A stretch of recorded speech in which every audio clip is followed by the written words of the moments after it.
सोलापुर जिले के कई इलाकों में बाढ़ की स्थिति गंभीर बनी हुई है। तरट गांव, शिंगोली, पिरटाकली, शिरापुर, विरवड़े, शिवड़े और तिने और पाथरी समेत लगभग 50 गांव के लोग 4-5 दिनों से खाने पीने और जरूरी सुविधाओं के अभाव में हैं।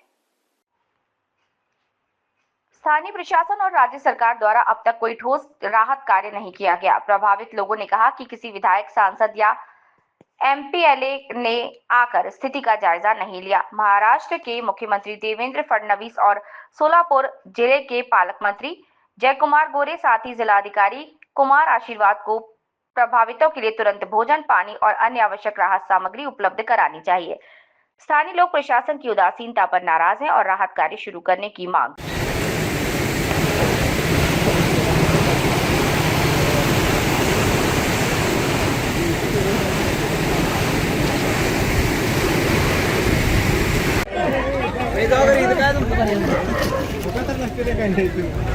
जावायला काय घरा बारकन जावायला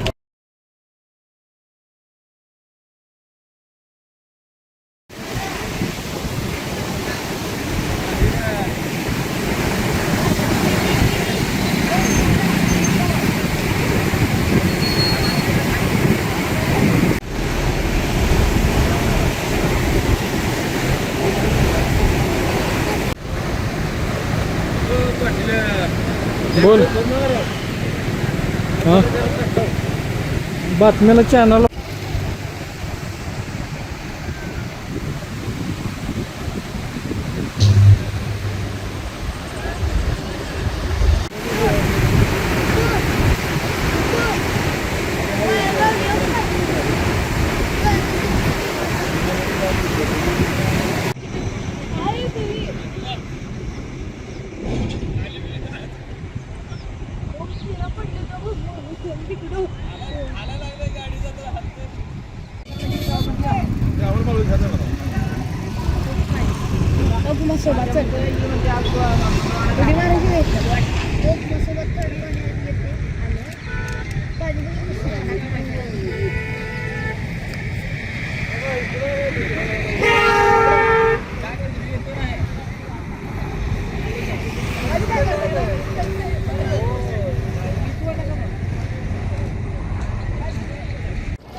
नाही न्यूजला द्यायचं आहे हो.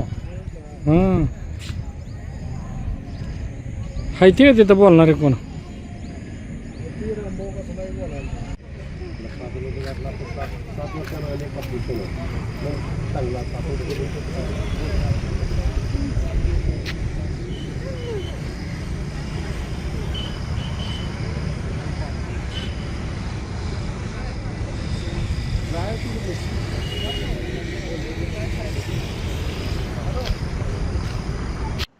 आम्ही या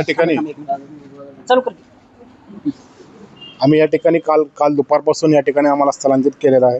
आत्ता जाधव मॅडमने बोलल्याप्रमाणे त्यांनी कुठलीही आम्हाला जेवणाची असो किंवा राहण्याची कुठलीही आम्हाला कमतरता त्यांनी ठेवलेली नाही. दुसरी गोष्ट असं की आज आमच्या नदीला कमीत कमी 8 ते 10 दिवस झालं पाण्याचा प्रवाह चालू आहे आणि प्रत्येक दिवशी जर पाऊण तासाला आम्हाला तलाठी म्हणा, सर्कल म्हणा, ही फक्त मेसेज टाकतात की एवढ्या लाखांनी पाणी सोडलेलं आहे, एवढ्या क्युसेसनी पाणी सोडलेलं आहे. प्रत्यक्ष इथे येऊन कोणी ह्या ठिकाणी पाहणी केलेली नाही. आम्ही इथं कालपासून राहिले पण कोणी या ठिकाणी विचारायला आलं नाही. आमच्या कमीत कमी 15-16 कुटुंबांनी 50-60 माणूस या ठिकाणी आता सध्या पाहू शकता तुम्ही बसलेला आहे. परंतु रात्री 11 वाजता 10 वाजता सर्कल साहेब फोन करतात की तुम्ही इथं या ठिकाणी बसलेले आहेत, किती कुटुंब आहेत आणि त्यांचे आम्हाला फोटो पाठवा. आम्ही ते फोटो पाठवणं नाकारलं, कारण तुम्ही 11 वाजता फोन करताय. आमच्याकडे वृद्ध आहेत, लहान मुलं आहेत, शाळेला जाणारी मुलं आहेत. या सगळ्यांची तुम्ही जर 11 वाजता चौकशी केली तर आम्ही तुम्हाला फोटो कशासाठी पाठवू?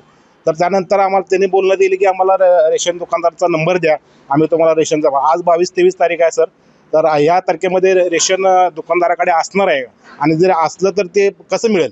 कारण ते आता अंगठा पंचिंगवर ज्याला आहे त्यालाच मिळणार आहे, त्यापुढे त्याच्याकडे शिल्लक नसणार आहे. तोही म्हणलाही माझ्याकडे नाही. पण आता दुसऱ्या दिवसाचे 1-2 वाजत आलेत तरीसुद्धा इथं प्रशासकीय कुठचा अधिकारी आलेला नाही, आमची जेवणाची व्यवस्था याने केलेली नाही. आणि आम्ही असं भाग्य समजतो की आमचा सोमनाथ दावणे युवा मंच आणि आमचे जाधव मॅडम, जाधव परिवार ह्यांनी हे 2 परिवार आमच्यासाठी धावून आले आणि आम्हाला त्या खरं तर सगळे आमचे जे ह्या ठिकाणी जे खाली तळडावाचा गट 1 नंबर गट नंबर असो किंवा शेवटचा गट नंबरपर्यंत किंवा शिंगोलीचा 1 नंबर असो शेवटच्या गट नंबरपर्यंत सगळी शेती नदीच्या कडेला असल्यामुळे असे अनेक परिवार सध्या पाण्यामध्ये. मी माझं स्वतःचं घर आता सध्या इथून अर्धा किलोमीटर पाण्यामध्ये आहे, पूर्ण बुडालेलं आहे.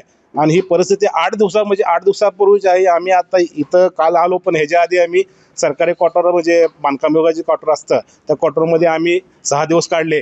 तिथेही फक्त सरपंच येतील, डेप्युटी येतील किंवा ग्रामसेवक, सर्कल या नुसतं येणार आणि हां तुम्ही इथं बसलाय ठीक आहे, हां एवढं बोलणार, फोटो काढणार आणि निघून जाणार. परंतु आमच्या डेप्युटीने आज या ठिकाणी सगळ्यात महत्त्वाचा मुद्दा वैरणीचा मांडलेला आहे. आमची कमीत कमी या सगळ्यांची मिळून 50-60 जनावरं सध्या गुंजेवर रस्त्याला बांधलेले आहेत. 3 दिवस झालं उपाशी आहेत. तुम्ही पाहू शकता त्यांच्या पोटामध्ये फक्त पाण्यावर ते सध्या जगतात, कारण परिसरात खाली पाणी आणि परिसरात पूर्णपणे पाऊस आहे आणि त्या पावसाचं पाणी गुडघेवढ्या सगळ्या रानामध्ये झालेलं आहे. 4 दिवस झालं जनावराला वैरणीचा प्रश्न फार मोठा आहे. वैरण मिळणं मुश्किल झालेलं आहे आणि ती वैरण जरी मिळेल तर ती काढायला जाणं सुद्धा त्या पाण्यामधून अवघड होते आणि तिथून आणणं सुद्धा अवघड झालेलं आहे. तरी प्रशासनाने कुठलीही माणसंही सोडा, माणसं आम्ही काही करू, परंतु जनावरांची कुठलीही व्यवस्था केली नाही. तुम्ही पाहिलं असेल शिंगोली स्टँडवर नाही म्हणलं तर 101 जनावर आहेत. या गुंजेगाव रस्त्याला 101 जनावरं बांधलेली आहेत. आणि सांगण्यात येतं की त्यांच्याकडून की चांदणी धरण, खासापूर प्रकल्प, चांदणी नदी, भोगावती आणि शिना कोळेगाव या 4 धरणातून हे पाणी ह्या ठिकाणी येते. फक्त सांगण्यात येते. मागच्या वर्षी 19ला पाणी आलं होतं, 1,20,000 पाणी होतं, तरी अर्ध्या गावामध्ये पाणी होतं. आता सांगण्यात आले की 2,10,000 हे पाणी आहे. कमीत कमी डबल पाणी हे झालेलं आहे. तरीसुद्धा कुठलंही प्रशासन की सांगते फक्त की एवढं पाणी यायला लागले, पण तू या ठिकाणी कुठलेही प्रशासन आलेलं नाही. फक्त बचाव पथक इथे या ठिकाणी येऊन थांबलेलं आहे आणि इलेक्ट्रिकचे एवढे, बाकीचं कुठलीही आम्हाला कसलीही मदत नाही आहे. कुणाला सकाळचा नाश्ता नाही, कुणी चहापाणी सुद्धा या आमच्या प्रशासनाने विचारलं नाही. परवा आमदार साहेब येऊन गेले, त्यानंतर तहसीलदार साहेब येऊन गेले, ते फक्त पोलाची पाहणी करून गेले. शेतकऱ्यांच्या बांधापर्यंत ते पोचले नाहीत आणि अजूनही पोचले ना. आज 10वा-11वा दिवस आहे. शेतकरी कसा राहतोय, काय खातोय, कसा जगतोय, ते जनावरं काय आहेत, कुणाकडे कोंबड्या आहेत, शेळ्या आहेत, हे सगळं म्हणजे शेतकरी म्हणले हा सगळा परिवार आला. परंतु याच्यामध्ये एकानेही तुमचे जनावरं आहेत का, तुम्ही काय टाकले, अशी कोणीही विचारणा केली नाही. तरी प्रशासनानं जर इथून अजून ही 2-4 दिवस परिस्थिती अशीच राहिली, कारण ही पाणी लगेच खाली जाणार नाही. अजून 1 लाखानं पाणी येते म्हणाले, पण ही परिस्थिती लगेच 2 तासात खाली जाणार नाही. आमचा चारा उघडा होणार नाही आणि उघडा झाला तर तो जागेवर नसणार नाही. मग आता ते आम्ही त्या जनावरांना घालायचं काय? दुभते जनावर आहेत, वासरं आहेत, ते सुद्धा हंबरडा फोडत आहेत सगळ्या रस्त्याने. तुम्हाला जर खोटं वाटत असेल तर मी पाहू शकता जाऊन 1 किलोमीटरपासून सगळे रांग लागलेली आहे. मग अशा परिस्थितीत आम्ही करायचं काय? आणि इथून पुढे जर 8 दिवस तर ही अशीच परिस्थिती राहिली तर कसा निवड लावा की ही प्रशासनानं लवकरात लवकर दखल घेतली तर आमचं पशुधन वाचेल. आणि आमची शेती तर आता गेलेलीच आहे, 90% तर संपलेलेच आहे, परंतु आमचं पशुधन वाचवायची त्यांनी प्रयत्न करावा.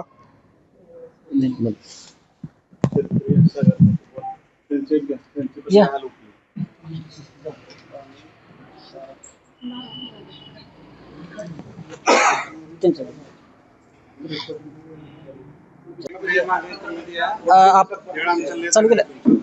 खरं तर आपण या ठिकाणी पाहिलं की शिंगोली तरटगाव या गावांना महापूर आलेला आहे आणि केरे आणि शिंगोलीच्या रोडवरती देखील पाणी आहेत आणि येथील काही लोकांना स्थलांतरित शिंगोली तरटगाव येथील लोकांना स्थलांतरित केलेलं आहे. आणि ज्यांनी त्यांची जेवणाची व्यवस्था केली त्यांनी त्यांचं हॉटेल अमृतधार हे बंद ठेवून या दोन्ही दाम्पत्यांनी आपला हॉटेल व्यवसाय बंद करून इथं काही 100, 150, 200 लोकांना अन्नदानाची व्यवस्था त्यांनी करत. काय सांगाल ताई, कशी व्यवस्था केली आपण? काहीच नाही. काल मला सरांचा फोन आला खरं तर, दावणे सरांचा, की ताई असं असं आपल्याला पुराचं वातावरण आहे आणि भीतीचं वातावरण झालेलं आहे. तर त्यांना मी एकच शब्द दिला होता की दादा हॉल तुमचाच आहे, गावकऱ्यांचा आहे, शेतकऱ्यांचा आहे आणि आम्ही कुठलंही संकट येऊ, याच्यापेक्षा मोठं जरी संकट आलं तर आम्ही दोघंही आणि आमचं पूर्ण परिवार जाधव परिवार आहे, आम्ही सगळ्यांसोबत आहोत, गावकऱ्यांसोबत आहोत. आणि आमचं तर खरं खूप म्हणजे आमची तिळाची जेवढी असती तेवढीच आम्ही सध्या तर केलेलं आहे, पण इच्छा खूप मोठी आहे. आणि दावणे परिवार जे आहेत त्यांच्याकडून किंवा आपले युवा सोमनाथ दावणे युवा मंच आहे किंवा गावातली आणखीन काही मंडळी आहे, प्रत्येक जणांनी येऊन बघितलं आहे, सर्वांचं सहकार्य लाभलेलं आहे. प्रशासन येवो किंवा नाही येवो आणखीन, पण आमची सर्वांची तयारी, गावकऱ्यांची किंवा आम्ही सर्व जे काही मंडळी आहेत, आमची सर्वांची तयारी आणखीन याच्यापेक्षा कितीही अडचणी आल्या तरी सर्वजण मिळून एकमेकांना सहकार्य करून याच्यातनं आम्ही बाहेर पडणार आहोत. कधीपासून हे चालू केलं? काल दुपारपासून सगळ्यांची यायची सोय झालेली आहे, राहायला पण आलेत परिवार इथं. आणि काल दुपारपासून जेवणाचं आम्ही स्वतः केलं आहे, पण आज नंतर प्रत्येकाचा फोन येत आहे की आम्ही करतो. सोमनाथ दावणे युवा मंचातर्फे पण जेवणाची सुविधा करण्यात आलेली आहे. आणि आणखीन काही मंडळी आहेत ज्यांचे फोन पण येतात की काही मदत लागली तर सांगा, पण फोनवरती आम्हाला कुणाची मदत वगैरे काही नकोय. ज्यांना खरंच काही करायचं आहे त्यांनी इथं प्रत्यक्षात येऊन स्वतः येऊन थांबा आणि स्वतः येऊन तयारी करू लागा, आम्ही तुमच्या सोबत आहोत. काय केलं रात्रीच्या जेवणामध्ये आणि सकाळी? रात्रीच्या जेवणामध्ये खरं तर मिसळपावची तयारी होती. त्यानंतर मिसळपाव थोडंसं कमी झाल्यानंतर मग आम्ही परत लगेचच आम्ही पावभाजीची तयारी केली, मसाला राईस बनवला होता. आणि आज सकाळच्या सत्रामध्ये आम्ही उपीट बनवलेला आहे जेवणासाठी आणि दुपारचं डाळ भात चपातीची तयारी चालू आहे. प्रशासनाकडून आपल्याला कोणती मदत मिळावी? नाही सर, प्रशासनाचा तर व्यक्ती सुद्धा आणखीन आलेला नाहीये, त्यामुळे त्याच्या तर काही मी बोलू शकत नाही. हे आपण स्वतः वैयक्तिक? हो, हे आमचं स्वतःचं वैयक्तिक आहे. आजपर्यंत आमचं स्वतःचं वैयक्तिक आहे आणि इथून पुढे दावणे युवा मंच आहे आणि आणखीन काही मित्र परिवार आहेत जे म्हणतात की आम्ही सहकार्य करतो. आम्ही सर्वांच्या एकमेकांच्या सहकार्यातून सर्वांना मदत चालू आहे. खरं तर आपण पाहिलं की हॉटेल अमृतधारा हे हॉटेल बंद करून येथील लोकांना जेवणाची आणि हॉलची व्यवस्था यात आपण त्यांनी केली आहे. आपल्यासोबत हॉटेलचे स्वतः मालक आहेत. काय सांगाल, आपण स्वतःचा व्यवसाय बंद करून हे सर्वसामान्य लोकांना हे आपला हॉल आणि खुला करून दिले? खूप छोटं काम, असं काही खूप मोठं काम नाही. मदत करणं समाजासाठी आपण काहीतरी देणं आहे आणि ते आपण दिलं पाहिजे. त्या भावनेतून आपल्याला सर्वांना सहकार्य आम्ही करत राहतो. याच्यापेक्षा मोठ्या संकटातून खरं तर आम्ही बाहेर निघालेलो आहे, त्यामुळे ती भावना म्हणजे अगोदरच आलेली आहे, असं म्हणजे बोलण्यासाठी शब्द नाही त्यासाठी. अजून काय सदर सध्याची घटना पाहता जो सीना नदीचा पूर आहे तो या लगतच्या गावामध्ये एवढ्या प्रमाणामध्ये खूप वाईट परिस्थिती निर्माण झालेली आहे.